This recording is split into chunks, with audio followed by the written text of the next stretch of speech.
Before we begin, don't forget to like the video and subscribe for more bedtime stories. Let me know in the comments where you're watching from and what time it is. And if there's a story you'd like to hear next, I'd love to know that too. I've spent most of my adult life trying to chase quiet, not peace exactly. That's a word two people use when they've already found it. I was looking for silence. Real, undisturbed silence. The kind you can only get when there's no cell service, no engines, no light bleeding through the trees. After my divorce 3 years ago, that silence became more of a need than a want. I used to live in Tacoma, working as a park maintenance tech for the city. My ex-wife, Emily, said I was married more to the woods than to her. She wasn't entirely wrong. Every time we fought, I'd disappear into a trail somewhere. Rainier, Olympic, Cascades, didn't matter. Out there, I could breathe. When she finally left, she took the apartment, the furniture, even the dog. The only thing she didn't take was my old Ford Ranger and a tent I bought from REI years ago. So that summer, I told myself I'd do something I'd always wanted to. A solo multi-day hike through Whisper Ridge, a stretch of old forest between Port Angeles and the foothills of the Cascades. It wasn't on many maps, just one of those places locals mention at bars, the kind that always comes with a half smile and a, "You sure you want to go there?" I didn't care.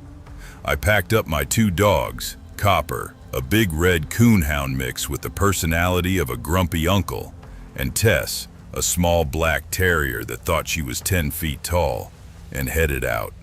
By the 4th day, I was about 20 miles from the last logging road. It was early September, the kind of cold where your breath shows up around sundown. The terrain climbed steep, hitting close to 7,000 feet, and the trees began thinning into patches of pale rock and stunted pine. I remember thinking how beautiful it was. The sky that clear, the air that sharp. But even then, something about it felt off. You know how sometimes you walk into a room and just know someone's been there recently? That faint shift in the air? That's what it felt like. Except I was miles from anyone. Copper wouldn't stop staring at the tree line. His tail was stiff, ears back, a low growl rumbling like a diesel engine. I figured maybe a cougar was nearby. I'd seen paw prints the day before, and Washington's full of them.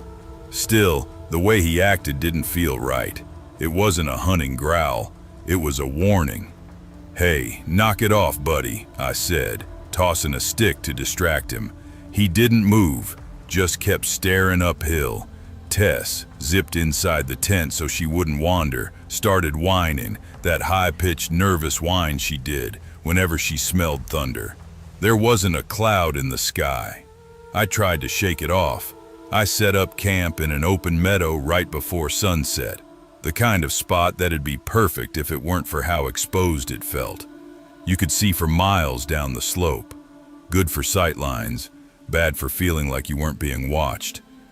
As I boiled water for my dehydrated chili, I remembered the weirdest thing I'd come across earlier that day, a note under a flat rock near an old fire pit. It just said, "Something's been following us. Be careful. Don't stay near the boulders." It looked like it had been there for weeks, maybe months. I laughed it off at the time, probably some paranoid hiker who heard raccoons. But now, in the fading light, with Copper refusing to move, it didn't seem so funny. By the time I went to hang my food bag, the sun was gone, the sky turning that deep blue before black.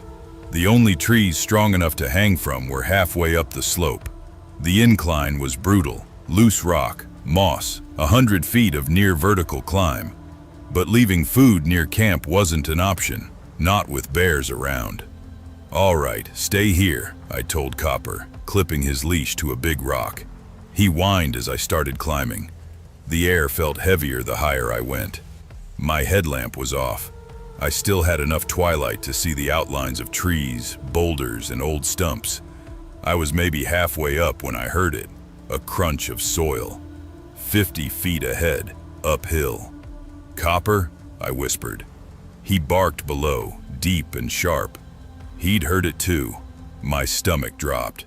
Another sound, this time slower, deliberate. Someone was moving.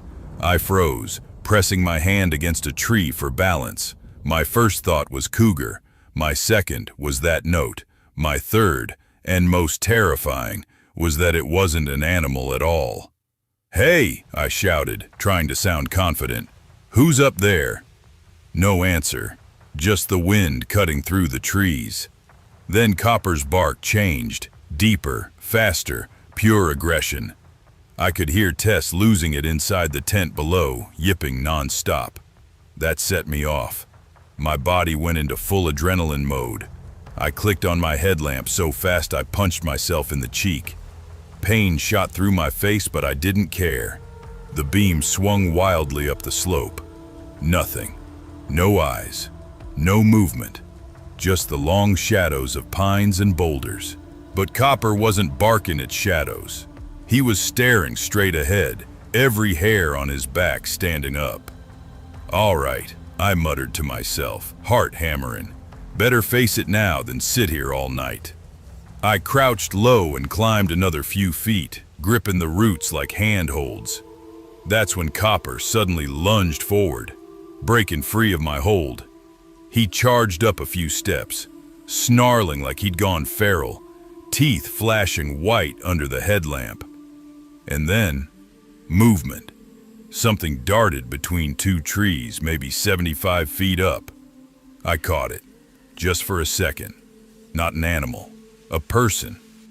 At first I thought it was just another hiker, but the way he crouched, the way he moved, it wasn't normal. He was low, close to the ground, face smeared with something dark, wearing torn-up brown fabric, twigs woven into his hood. It looked like a homemade ghillie suit. We locked eyes. He didn't say a word. Neither did I. I just stood there frozen, heart slamming against my ribs so hard I could hear it in my ears. He tilted his head, slow, deliberate, curious, like an animal that wasn't sure what it was looking at. Then Copper barked again, and he moved. Not away, uphill, fast, vanishing into the trees. I backed down that hill like my life depended on it. Copper stayed in front of me, growling the whole way. I didn't stop until I hit the meadow again, gasping for air. When I got to camp, Tess was out of the tent. The zipper was open halfway. My hands started shaking. How the hell? I knew I'd zipped it all the way. She couldn't have done it herself. "Tess," I called. She came trotting from behind a boulder, tail rigid, sniffing the air. Her fur was puffed, ears pinned flat. That was it. I'd had enough.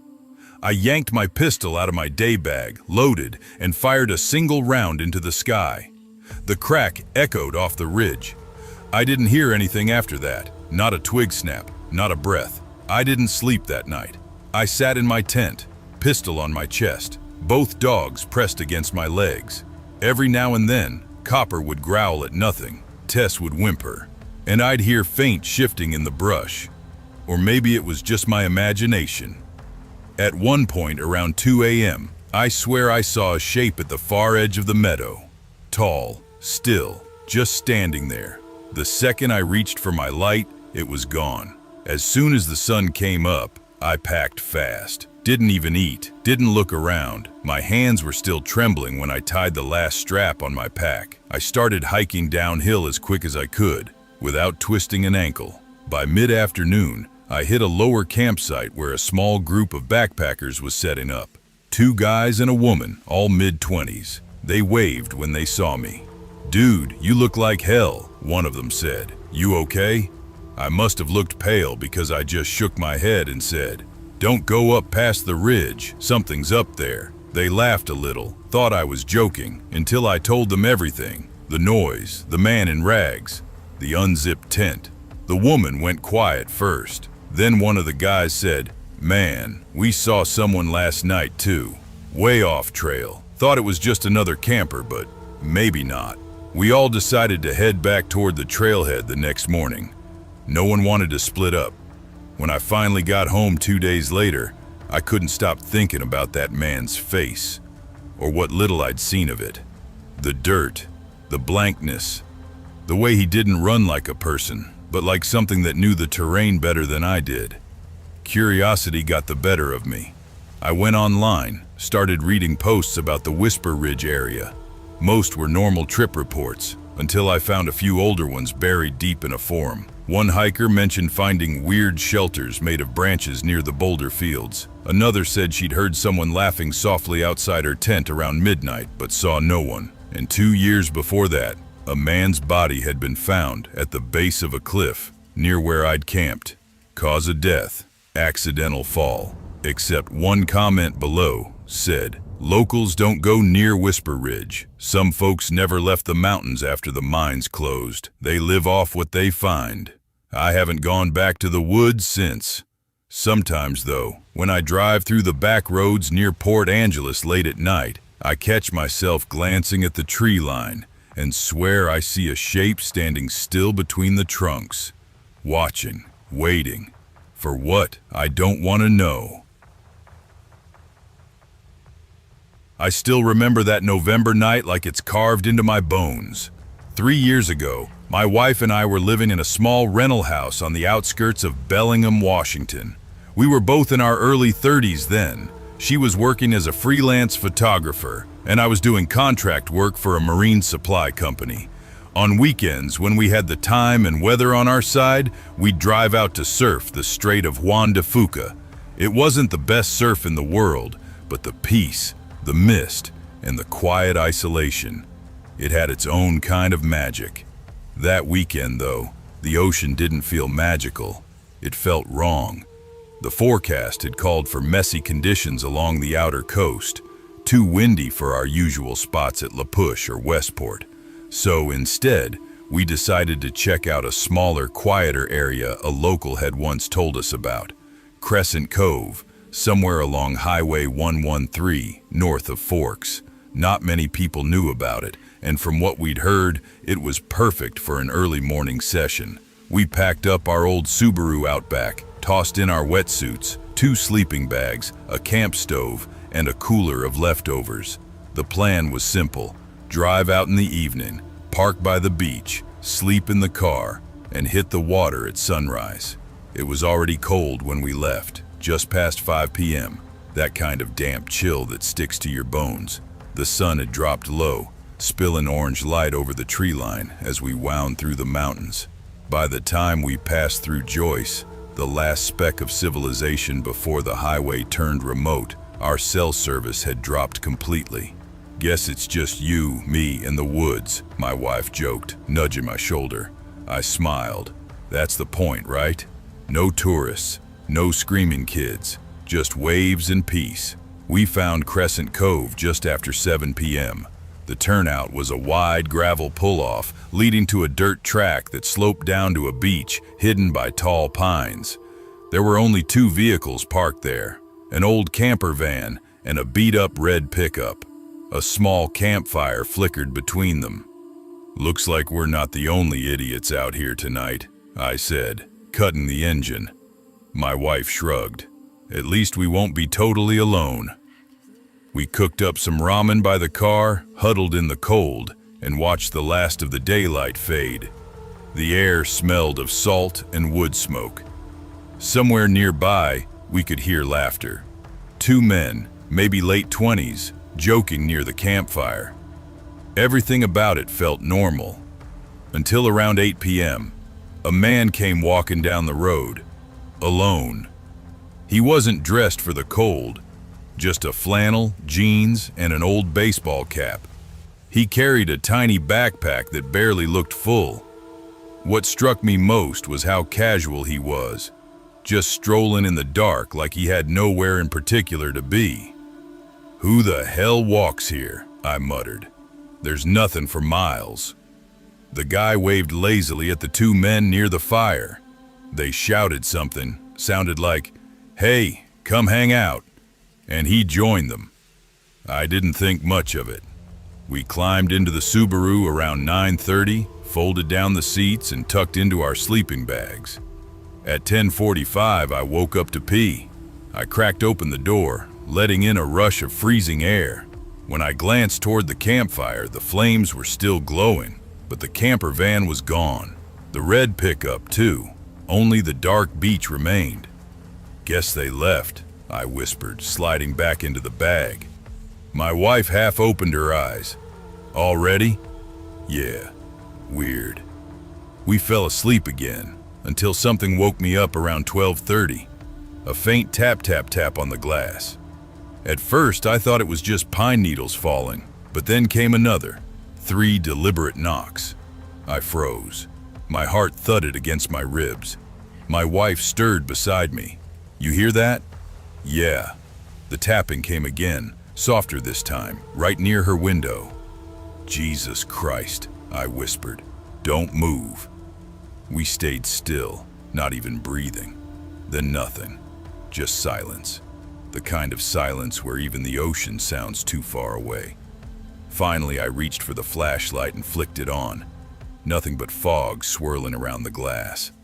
I eased open my door, slowly, every nerve in my body screaming that this was a bad idea. "Stay inside," I whispered. She grabbed my arm. "No, don't leave me in here alone." So we both stepped out, flashlights in hand. The night was pitch black. No moon, no stars, just mist and forest shadows. "Hello," I called. "Who's there?" No answer. I walked around the car, scanning the brush. Nothing. The beach was empty. Then, maybe 200 feet away, I spotted something up by the road.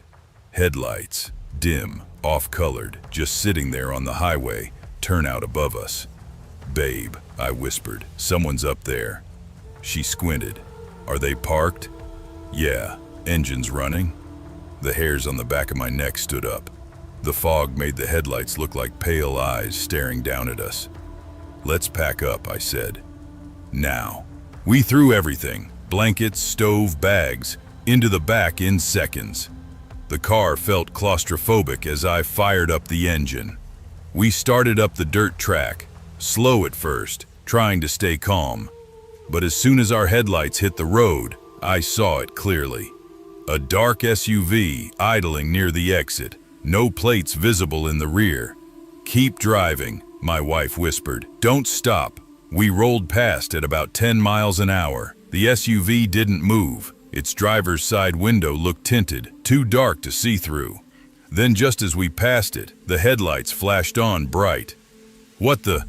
I hit the gas, heart pounding, tires spitting gravel.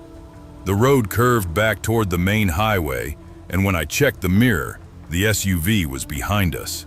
Its lights stayed low, but I could see the faint outline of it closing in. "Are they following us?" "I don't know," I lied. 5 seconds later, the SUV sped up. Its brights came on full blast, blinding us. My wife gasped. "They're right on us!" "Hold on!" I pushed the Outback hard through the curves. The highway was narrow, cliffs on one side, forest on the other. The fog was thick enough that I could barely see 20 feet ahead. The SUV swerved closer, then pulled back, then closer again, like it was toying with us. "Why are they doing this?" my wife shouted. "I don't know. Maybe they think we're someone else." But I didn't believe that.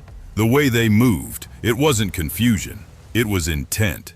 After what felt like forever, I spotted a dirt logging road up ahead, half hidden by brush. "Hang on," I said. I slammed the brakes, cut hard left, and killed the lights. The SUV roared past, still going straight. We sat there in the dark, both of us shaken.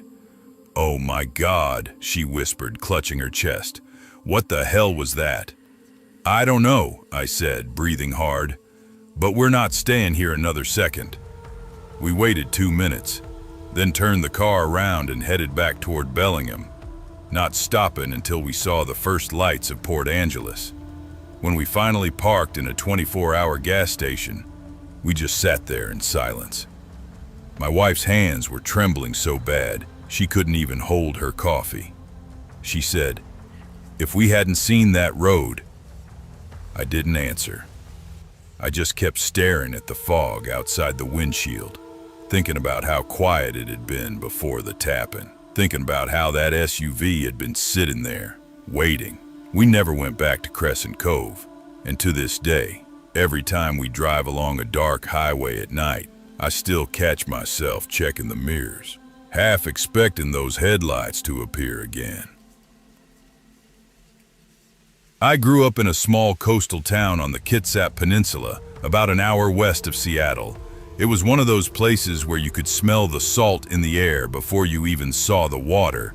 The kind of town where everyone's boat had a name, and every kid learned to tie a bowline knot before they learned to ride a bike. My grandparents' house sat right along the shoreline, gray shingles, big windows facing the sound, and a small wooden dock that creaked when the tide came in.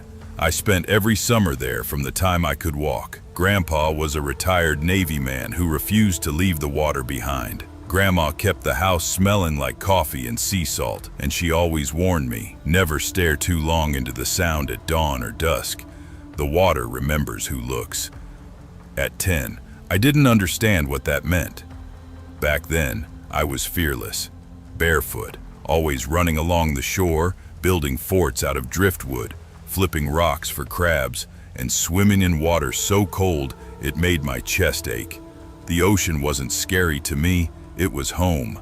That all changed one foggy morning in early June. Grandpa woke me before sunrise, shaking my shoulder gently. "Hey, bud," he whispered. "You up for checking the crab pots?" I yawned and rubbed my eyes. "Can I drive the boat?" He chuckled, that deep old man laugh that sounded like gravel. "We'll see, Skipper. Let's just get moving before the tide changes." The fog that morning was so thick it looked like the whole world had been erased. I remember the way the dock disappeared into it like a bridge to nowhere. Grandpa handed me a life jacket, and we climbed into his little aluminum skiff. The engine sputtered before it caught, echoing across the still water. The sound was calm, but it had that strange quiet to it, the kind that made you whisper without knowing why. I sat up front, fingers trailing through the cold water as we drifted past our shoreline and out toward the deeper part of the bay. "See that orange buoy?" Grandpa pointed. "That's the first pot. Grab the hook when we get close." I nodded, but my eyes were locked on the surface. The water had gone from silvery gray to nearly black. I couldn't see a thing beneath it. "Grandpa," I asked, "how deep is it here?" He squinted through the mist. "About 100 feet, maybe more. You'd hit cold water before you hit bottom." That thought gave me chills. When we reached the buoy, Grandpa shut the engine off and started pulling the rope hand over hand. I leaned over the edge, watching bubbles rise as he tugged. That's when I saw it, a flash of movement just under the boat. At first, I thought it was a seal. The water rippled, and something pale flickered beneath the surface. I leaned closer, trying to make out what it was. The fog seemed to close around us like walls. Then I saw them. 2 eyes, wide, human, and far too close. I gasped, jerking back so fast the boat rocked violently. "Whoa there," Grandpa barked, grabbing the back of my jacket. "You trying to swim home, boy?" "Grandpa, there's something down there," I stammered, pointing over the side. He frowned, setting the rope down and leaning over where I pointed. For a second, he didn't move. Then I saw his jaw tighten. His hand gripped the side of the boat. "Sit still," he said lowly. "What is it?" "Just don't move, okay? Keep your hands in your lap." His voice was steady, but something in it told me he was scared. He dropped the rope and started the motor, faster than I'd ever seen him move. The crab pot line went slack, slipping back into the water. I looked at him, but he didn't look back. His eyes were fixed on the fog. I couldn't help it. I glanced over the side one more time. Something was following us. About 6 feet under, drifting just beneath the boat, a dark shape moved through the water. Black hair floated around a pale face, eyes wide open and staring upward. I screamed. Grandpa reached out and pulled me against his chest, keeping me from looking again. "Don't you look down," he snapped, voice trembling. "Don't look." When we hit the shore, he didn't even tie the boat up. He killed the engine, jumped out, and dragged it up the sand by hand. Then he picked me up, me, a 10-year-old kid, and carried me straight into the house like I was 5 again. Grandma was standing by the stove, her coffee mug frozen halfway to her lips. "Jim, what on God's earth?" "Not now," Grandpa said sharply. "Go get the boy a blanket." He set me on the couch, his hands shaking as he took off my life jacket. I'd never seen him look like that. Grandpa wasn't scared of anything. "Was it a seal?" I asked quietly. He looked at me, and there was something behind his eyes I'd never seen before. Pure, cold fear. "No," he said finally. "No, son. That wasn't a seal." That night I had nightmares of being dragged into the dark by pale hands. I didn't want to go near the water again. Every time I looked out at the sound, I swore I could feel something looking back. Years passed. Life got busy. We moved inland for a while. But even as I grew up, that memory never left me. It just sat there, quiet, waiting. When I turned 17, Grandpa got sick. Cancer. By the time I visited him in hospice, he'd lost a lot of weight, but his eyes were still sharp. I sat beside him one afternoon, and after a while I asked, "Grandpa, do you remember that morning out on the water? The one where I saw those eyes?"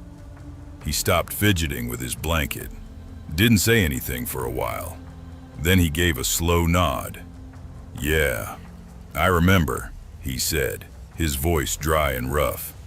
"There's something I didn't tell you." I leaned closer. "When I pulled that pot up," he said, "I saw it too. I saw a head come up just under the boat, hair like seaweed, skin white as a sheet. The eyes were open, looking right at me. I thought I was losing it, but I swear to God, kid, she was smiling." My stomach turned. "She?" He nodded once. "A woman, or what used to be one. Didn't make a sound, just watched us till we hit shore. That's why I carried you. I didn't want that thing grabbing you." He coughed hard, then reached for my hand. "You stay off that water, you hear me? That sound don't forget faces." He passed a week later. Now, years later, I live back in the same town. My grandparents' house is gone, but I take the ferry across the bay every morning to get to work. I always sit near the rail, watching the gray water churn beneath the hull. Some mornings, when the fog's thick and the world goes quiet, I swear I see something just beneath the surface, hair floating, moving with the tide. Sometimes I think I imagine it. But one night, riding home late, I saw them again. 2 eyes, wide and white, following the ferry as it passed through the fog. I froze. No one else on deck seemed to notice. I whispered under my breath, "Grandpa?" Nothing. Then just for a second, I heard the faintest sound from below. It wasn't a voice. It was laughter. Soft. Female. Coming from the dark water. I couldn't move until we docked. When I finally stepped onto land, I looked back one last time. The water was calm again, but I knew better. The sound doesn't forget. I was 6 years old when it happened, though some days it feels like it never really left me. My name's Ryan Burke, and I grew up in a small town called Maple Ridge, about an hour east of Tacoma, Washington. Back then, it was the kind of quiet, wooded place where the loudest thing you'd hear after dark was a train whistle or the distant hum of the sawmill. My parents weren't wealthy, but they were the kind of people who worked hard for everything they had. My dad ran a small auto repair shop, and my mom was a school nurse. That summer was one of those humid, sticky ones, the kind where the air feels heavy with pine and rain. Every year, the county held a little event called the Maple Ridge Summer Fair, set up in a big open field behind the elementary school. They'd have all the usual stuff, a Ferris wheel, corn dogs, local bands playing on a small stage, and a bunch of stalls selling handmade crafts. For a 6-year-old kid, it might as well have been Disneyland. That was the day I learned monsters didn't always hide under your bed. Sometimes they smiled at you in broad daylight. I remember the smell first, popcorn and wet grass, and the faint sound of a country song coming from the speakers. My mom was laughing at something my dad said, holding my hand while we walked past the cotton candy stand. I was tugging her toward the small petting zoo they'd set up. "Slow down, Rye," she said, chuckling. "They're not gonna run away." "But I want to feed the goats," I said, bouncing on my heels. Dad grinned. "You heard the man, Em. We got a goat emergency." He had that dry kind of humor I only learned to appreciate when I got older. We made our way through the crowd, kids squealing on the rides, people lined up for lemonade. It was busy, but not chaotic. Just normal. The last normal day of my childhood. It happened fast. My parents had stopped at a booth where a local woman was selling handmade candles. I remember getting bored, spotting a few other kids running around a ring toss game nearby. "Can I go play there?" I asked. Mom hesitated, glancing at my dad. "Just for a minute, okay? Stay where I can see you." I nodded and ran off, the sound of laughter and cheap carnival music filling my ears. I tossed rings, missed every time, and the older boy next to me laughed. I didn't care. I was having fun. When I turned back to point out my score to Mom, I couldn't see her anymore. At first, I wasn't scared. I figured she'd just moved down a few booths, so I started walking, calling out, "Mom? Dad?" No answer, just more noise. I remember the weird feeling in my chest, not quite panic yet, just that creeping unease when something's not right. I turned around again, and that's when a woman's hand slid into mine. "There you are, sweetheart," she said, her voice warm but hurried. "Your mom's looking for you. Come on." Her grip was tight, too tight. At that age, you don't question adults, especially ones who sound confident. She wore a wide-brimmed yellow sun hat and big round sunglasses, even though the sky was cloudy. Her lipstick was bright red, the kind my mom only wore on church days. I thought maybe she worked at the fair. She didn't. She moved fast, dragging me along. Her hand was clammy, and I kept tripping over the uneven ground. A tall man walked beside her, baseball cap, sunglasses, stubble along his jaw. He didn't look at me, not once. "Where's my mom?" I asked, breathless. "She's just up ahead, honey," the woman said without slowing. "She asked us to bring you to her car." She was worried. Something about the way she said it didn't sound right. My mom's voice never sounded like that when she was worried. I tried pulling my hand back a little. "What kind of car?" She squeezed harder. "Blue one, sweetheart. You'll see. Almost there." We were leaving the main area now. I remember the crunch of gravel under my sneakers as we crossed into the parking lot.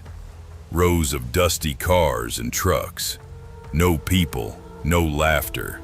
Just the wind in the trees and the distant echo of carnival music. That's when I started feeling scared. The man unlocked a gray sedan, motioning for the woman to open the back door. My stomach dropped. Something primal in me, something deeper than reason, told me to run. But I froze. The woman's voice softened, like she sensed it. "Come on, sweetheart, it's okay."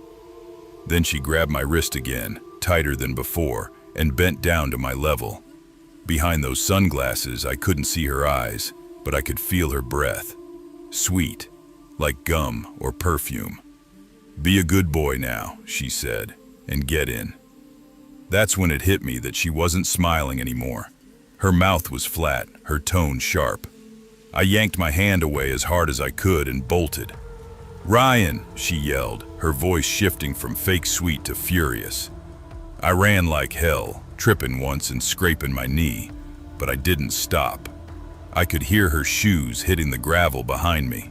The fair music grew louder again, like a lifeline. I ran toward it, screaming, "Help! Help me!" People turned. Someone shouted. I crashed straight into a man wearing a staff t-shirt, sobbing, pointing toward the parking lot. She tried to take me. Everything after that is blurry. I remember my mom screaming my name, the way she fell to her knees and held me so tight I couldn't breathe. My dad was yelling at someone, maybe the staff. The cops came later, blue and red lights flashing against the trees as the fair started to shut down early. When I got older, my parents told me the rest. The police checked the fair's cameras and found the couple walking with me, just like I'd said. They saw me running off, the woman lunging after me before the man pulled her back. They got in the car and drove off. License plates? Fake. The car? Found 2 weeks later, burned out near a logging road in the woods outside Morton, Washington. Inside, they found a melted pair of sunglasses and a child's shoe. Not mine. I didn't sleep right for years. Even now, at 30, certain smells, like wet dirt after rain or cheap fair popcorn, make my chest tighten. I sometimes think about what might have happened if I'd hesitated even a few more seconds. If I hadn't pulled away, would I have ended up another missing kid on a milk carton? One night, about a year ago, I was visiting my parents back in Maple Ridge. My mom had dug out an old photo album, and as we flipped through it, she got quiet. She pointed to a picture taken a week before the fair, me standing outside the grocery store, holding a popsicle. "Do you see that?" she said, her voice trembling. Behind us, half hidden in the parking lot, stood a woman in a yellow hat. Sometimes I tell myself it was just a coincidence, some random lady who happened to be there. But deep down, I know better. Some people hunt long before they strike, and somewhere out there, maybe she still remembers me, the kid who got away. I grew up in a quiet little town called Clearwater, Washington, the kind of place that feels tucked away from the rest of the world. You know, one grocery store, one diner, 2 churches, and a whole lot of rain. Most folks around there minded their own business, and the most exciting thing that ever happened was when old Mr. Lively's dog got loose and chased the mail truck for 3 blocks. But every small town's got that one house, the one the kids dare each other to go near. Ours was the Renshaw house. I must have been about 12 when this happened, maybe 13. I used to walk home from Clearwater Middle along Birchwood Lane, this narrow road that curved through a patch of overgrown forest. Right in the middle of it stood that old warped house, 2 stories high with a roof that slouched inward and vines swallowing half the porch, windows so caked in dust they looked painted over. Everyone said it had been empty since the 70s, after the Renshaw family disappeared. My dad said the old man, Walter Renshaw, was off his rocker, though no one really knew what that meant. My mom just said, "Don't be nosy, Caleb. Stay on the road and don't go staring into people's windows." But that house gave me the creeps. Every time I passed it, I'd get this cold, crawling feeling down my spine, like someone was watching me from inside. That summer was one of those sticky ones. Long days, muggy air, and the smell of pine needles baking in the sun. I'd just finished summer school, walking home alone, backpack bouncing against my shoulder blades. I turned the bend, and there it was, the Renshaw place, leaning like it was tired of standing. Only that day, someone was standing by the front gate. He was old, easily in his 70s, dressed head to toe in black. Not like a funeral tux, more like an old suit that had seen better decades.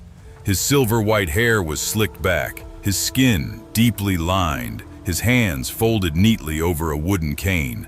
I remember thinking he looked too clean to belong there, like he'd stepped out of another time. When I tried to speed walk past, he raised his head. "Afternoon, young man," he said, his voice gravelly but calm. Afternoon," I muttered, gripping my backpack strap. "You walk this way every day?" "Yeah, just heading home." He nodded, eyes following me. "Good boy. Kids don't walk much anymore. Always in cars now. You from around here?" "Clearwater," I said, "over on Miller Street." "Miller Street," he repeated like he was testing how it felt in his mouth. Then, with a crooked smile, "Your parents, they expecting you home soon?" That question, something about it rubbed me wrong. "Yeah," I said, taking a cautious step backward. Good. Always best to get home before dark." He turned slightly toward the house behind him. "You ever been inside this place, son?" I laughed nervously. "No, sir. My mom says it's fallen apart." He chuckled, a deep, rusty sound that made my skin prickle. "Fallen apart? Oh, it's much worse than that. You see, the Renshaw house doesn't fall apart the way other houses do. It changes." I frowned. "Changes how?" He tapped the top of his cane. "Rooms don't stay where you left them. Stairs go down when they used to go up. Doors open into hallways that weren't there before. It's a maze in there. You go in, and it doesn't let you back out." I tried to smile politely. "Like some kind of trick house." "Not a trick," he said softly. "A trap." His eyes, I'll never forget them, cloudy gray, like the sky before a storm. "I went in when I was about your age," he continued. "Didn't listen when folks told me not to. I had 3 friends with me, Tommy, Lee, and Mary. Thought we'd explore. Only thing is, that house doesn't like to be explored. It likes to keep what finds its way inside." He leaned closer, the smell of old rain and mildew on his coat. "I've been trying to find my way out ever since." That made me laugh. I couldn't help it. "You mean, you live in there?" The old man smiled, wide and awful. His teeth were the color of old wood. "Live," he said, like he was tasting the word. "Sure, let's call it that." He straightened up, his joints creaking. "Do me a favor, boy. Don't ever go in there. Not even if you hear someone calling your name from the porch. Promise me that." I swallowed hard. "Okay, yeah, I promise." He nodded once, satisfied. "Good, that's a smart lad." Then he stepped past me, tapping his cane against the road as he walked off down Birchwood, humming something under his breath, a tune I couldn't quite place but somehow recognized. When I got home, I told my parents about the man. My dad frowned and said, "Nobody lives out there, Caleb. That house is condemned." "I'm serious," I told him. "He said he's been stuck in there since he was a kid. He said it's a maze." My mom laughed softly. "Sweetheart, that place has been boarded up since before you were born. You probably saw one of those drifters passing through." But I knew what I saw. A week later, a few guys from the county came with bulldozers and caution tape. Turns out the property was finally being cleared. They'd been talking about tearing it down for years, but funding and ownership issues had stalled it. I remember watching from the school bus window as they set up heavy machinery around the old structure. By that weekend, the house was gone, just a pile of splintered wood and dust. That Monday morning, Clearwater was buzzing. Word spread fast. One of the demolition crew had found bones in the crawl space. The sheriff's office cordoned off the site, and by that evening, local news trucks were parked outside. Turns out, it wasn't just one body. They found 3 children, all between 10 and 14 years old, according to the coroner. Their remains were so old that the clothes had almost turned to dust. Nobody in town could identify them. No missing person reports that far back matched. The sheriff called in state investigators, but they didn't get much either. I remember standing by the TV that night, my stomach twisting. The reporter was saying something about how the remains were likely from decades ago, maybe even mid-century, and all I could think was Tommy, Lee, Mary, the names the old man had said. I didn't tell anyone that part. Not my parents, not my friends. Hell, I barely wanted to admit it to myself. But every now and then, I'd walk by that stretch of Birchwood Lane, now just a bare patch of mud, and I'd swear I could still hear the faint echo of that old man's cane tapping against the pavement. A year later, when the city finally released some of the demolition photos, one of them showed the interior right before they tore it down. The staircases broken, the floors warped in impossible angles, doorways that seemed to lead into each other. One of the construction guys said it was the strangest house he'd ever been in, like it was built by someone who lost their mind halfway through. I still think about that old man. I've looked through old records, town archives, even ancestry sites, trying to find any trace of a Walter Renshaw. Nothing. No obituary, no census record, no relatives. It's like he never existed. Sometimes, late at night when the rain hits my window just right, I'll wake up thinking I heard him say it again. "Don't go in there, boy." And I'll realize I can still smell the damp wood and old air, the scent of that house that was supposed to be gone forever. Maybe he was real. Maybe he wasn't. But every time I walk down Birchwood Lane, I keep my eyes on the ground, because I know if I ever look up, I might see a figure by the gate. Old black coat, silver hair slicked back, watching, waiting, and I don't think I'd have the guts to look twice.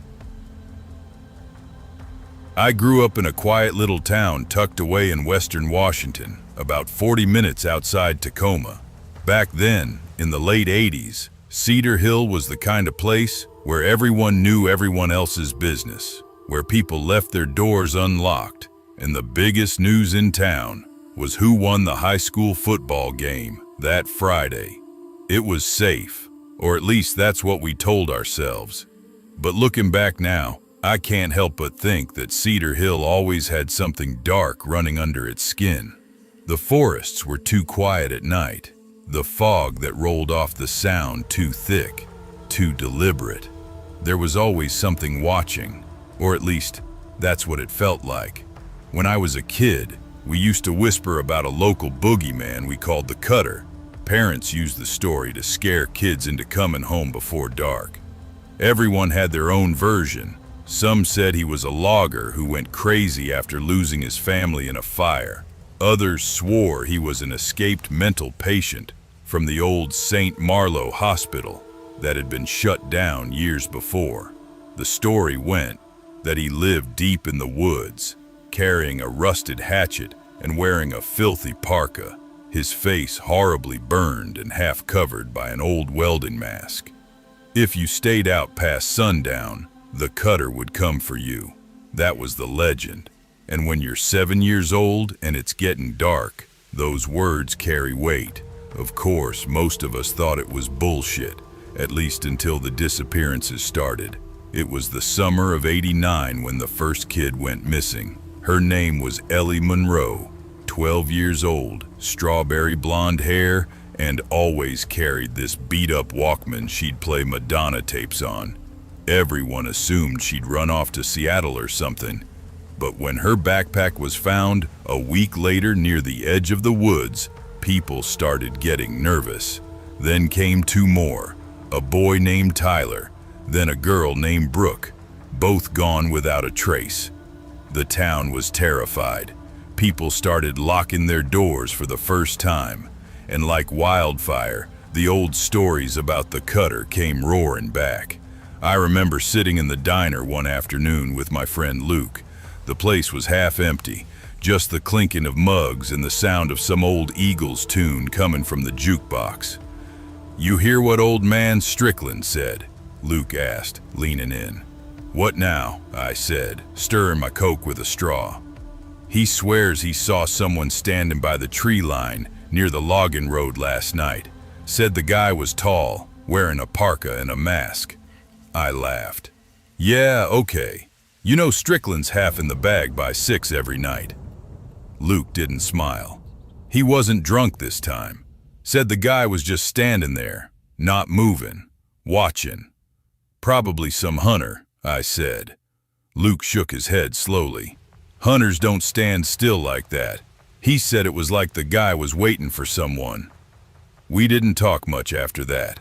The air felt heavy, and I remember the waitress glancing at us like she knew what we were whispering about. Everyone did. That fall, my mom started picking me up from school instead of letting me walk home. The police had set up roadblocks, and every other day we'd see helicopters flying low over the forest. Still, no one was found. Then one Saturday, Luke called me, his voice shaken. "Bro, you gotta come see this." "What?" "Down by the old St. Marlowe grounds. Just come." St. Marlowe Hospital had been closed for over a decade by then. It sat on the far end of town, near a swampy stretch of forest. The place had a reputation, even before all this. People said the patients were treated like lab rats, that the doctors did experiments there before the state shut it down. I met Luke near the rusted gate. The keep out sign was half faded. "What the hell are we doing here?" I asked. He motioned me to follow. "Just trust me." We slipped through a gap in the fence and moved through the tall weeds. The building loomed ahead, its windows busted out, roof sagging, graffiti everywhere. The air smelled like mold and rust. Luke stopped near what used to be a loading dock. "Look, on the wall someone had spray painted something in red. 'The cutter waits below.'" I felt my stomach twist. "Probably just some punk," I muttered. "Yeah, but..." Luke pointed down at the ground. "Look at this." There were footprints, fresh ones, leading toward a metal door at the base of the building. The kind of door that led into the basement.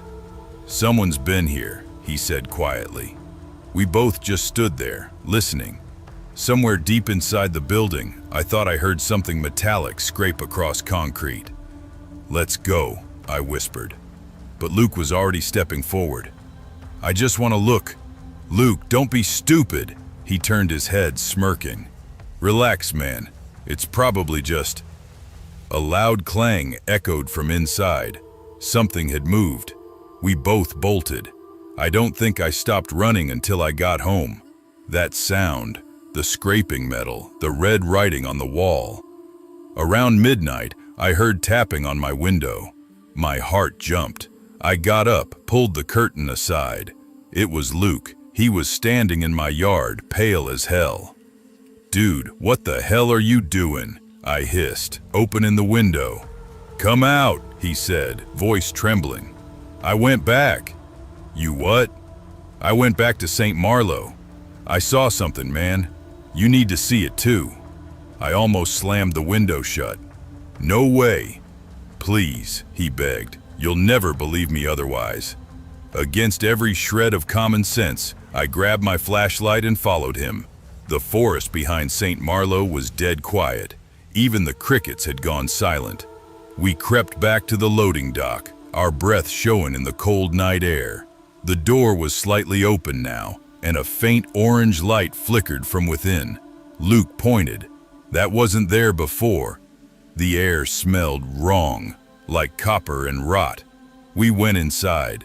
The hallway was narrow, lined with peeling paint and rusted pipes. Somewhere in the distance, a generator hummed, and then we saw it, light spilling from a room at the end of the hall. Inside, there were photographs pinned to the wall. Old yearbook photos of kids, Ellie Monroe, Tyler, Brooke, even others I didn't recognize. Underneath each picture were scraps of newspaper articles about their disappearances. My hand started shaking so bad I almost dropped the flashlight. Luke whispered, "What the hell is this?" That's when we heard the footsteps. Heavy, dragging footsteps coming from behind us. I turned, and in that dim hallway, I saw him. A tall man, wearing a torn parka and a welding mask streaked with soot. In one hand, he held a rusted hatchet. The cutter. Luke froze. I yelled, "Run!" We tore through the corridor, knocking over rusted gurneys, sprinting into the night. I didn't look back until we reached the road. When I did, he was gone. The cops didn't believe us. They searched the building, said they found nothing. No light, no generator, no photos. Just an empty basement. But a week later, Luke disappeared. His bike was found by the trail near St. Marlowe. No sign of him. And that's when it hit me. when I realized this wasn't a legend anymore. They found part of a jacket and a small bloodstain near the edge of the swamp, but nothing else. It's been over 30 years.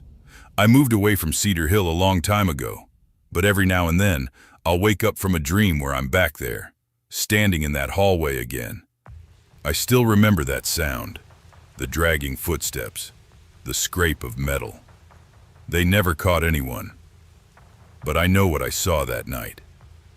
A few months ago, I saw a post on a local Washington forum. Someone had been exploring the ruins of St. Marlow again. They claimed they found an old welding mask lying in the dirt, half covered by moss, and underneath it, carved into the concrete, "The cutter waits below." Sometimes I still hear the sound of metal scraping in my sleep. I grew up in a quiet town called Cedar Hollow, about 40 minutes east of Tacoma, Washington, one of those places where the fog hangs thick over the pine trees and the whole world smells like wet soil and cedar after the rain.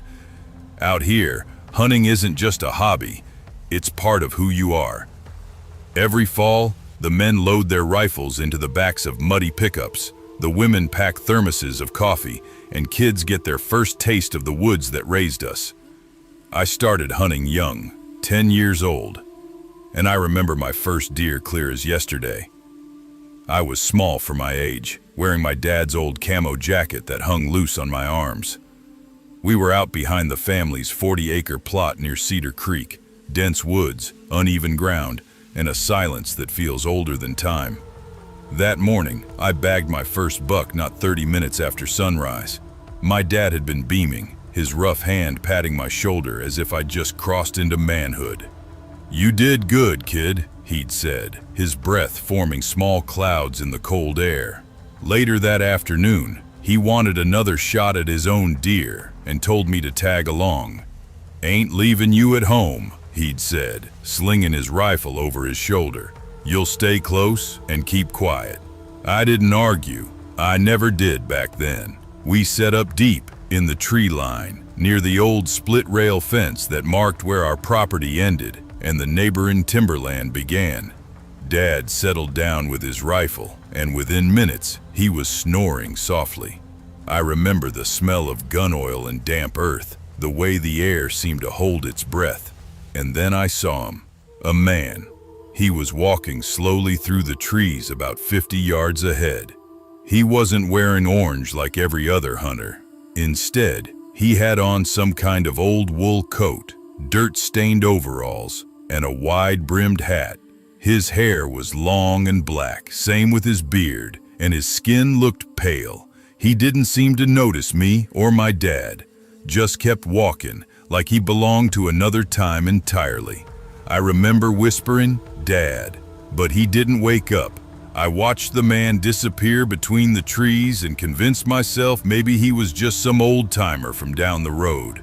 Still, there was something about him that stuck in my head, the way his clothes looked wrong for the decade and how quiet his footsteps had been. I never mentioned it again. 8 years later, I was 18 and hunting alone for the first time. My dad had gotten older and didn't go out much anymore, so it was just me, the rifle, and the woods that I knew like my own backyard. That morning, fog had rolled in, thick over the creek bed, and the ground was slick from the night's rain. I decided to cut through the same part of the property where I'd first seen that strange man as a kid, mostly out of habit, maybe nostalgia. I was walking slow, eyes scanning the brush for movement, when my boot caught on something hard. I went down face first into the dirt, my rifle sliding out of my hands. "Son of a," I muttered, pushing myself up. When I turned to see what I'd tripped over, my stomach turned cold. It was a headstone, small, half-buried, and covered in moss. I brushed off the dirt and could barely make out the faded inscription. "Unknown deceased, 1899. My first thought was that it had to be some kind of marker from before our family owned the land. But I'd been hunting this area my whole life. I'd never seen it before. Then the woods went quiet. I mean completely silent. No birds, no wind, nothing. That's when I heard the creak. It came from somewhere behind me, like the slow strain of rope rubbing against bark. I turned around, and my heart damn near stopped. 10 feet away, hanging from a thick limb of a black pine, was a man, the same man I'd seen all those years ago. Same hat, same beard, same lifeless face tilted sideways, his neck at an angle that made my stomach twist.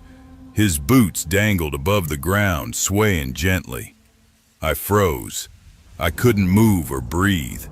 Then his head lifted, just slightly. And I swear to God, his eyes opened. I screamed and ran. I tore through the woods, branches whipping my arms, nearly tripping every few steps. I didn't stop until I saw the lights of our farmhouse through the trees. When I burst through the front door, my dad looked up from his recliner, startled. "Jesus, kid, what the hell happened to you?" I was shaking so hard I could barely speak. "There's a man hanging from a tree back near the old fence line." Dad frowned, set his beer down, and grabbed his rifle. "You stay here," he said. "If there's someone messing around back there, I'll find out." He left. I sat on the porch steps with my head in my hands, trying to calm my breathing. 30 minutes later, he came back. His boots were muddy, his expression unreadable. "Well?" I asked. He sighed, rubbed his chin. "Ain't no body back there, but there is a grave. Small one, says unknown deceased, 1899. You sure you weren't seeing things, son?" "I know what I saw," I said. My voice was shaking. "He was hanging from that tree." Dad didn't respond, just looked at me for a long moment before heading back inside. That night, I couldn't sleep. Every time I closed my eyes, I saw that man's lifeless face, the way his body swayed ever so slightly in the still air. I could even hear the faint creak of rope in my head. The next day, I went to the Cedar Hollow Public Library.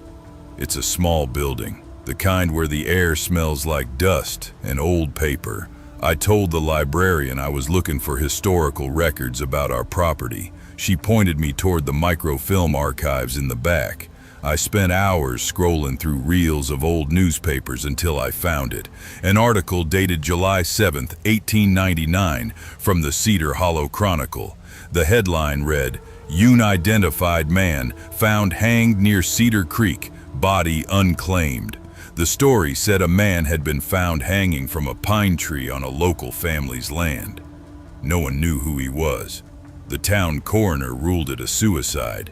He was buried beneath the same tree where he died. Next to the article was a photograph, grainy black and white. It was him. Same beard, same hat, same coat. I remember pushing back from the microfilm machine, my chest tightening. It was like the room had shrunk around me. The librarian, an older woman named Mrs. Crowley, noticed my face and asked, "You okay, dear?" I swallowed hard. "Do you know where this was?" She squinted at the headline. "That'd be near the old Miller farm, I reckon, out by the creek. Why?" "That's our land now," I whispered. A week later, I went back to the site. Not because I wanted to, but because something in me needed to know if it was still there. The headstone was there, just as before, the tree too, but the branch where I'd seen him hanging had broken clean off, lying on the ground like it had been struck by lightning. I stared at it for a long time. The air was thick and still. Then I noticed something carved into the trunk of the tree, right above where the headstone sat.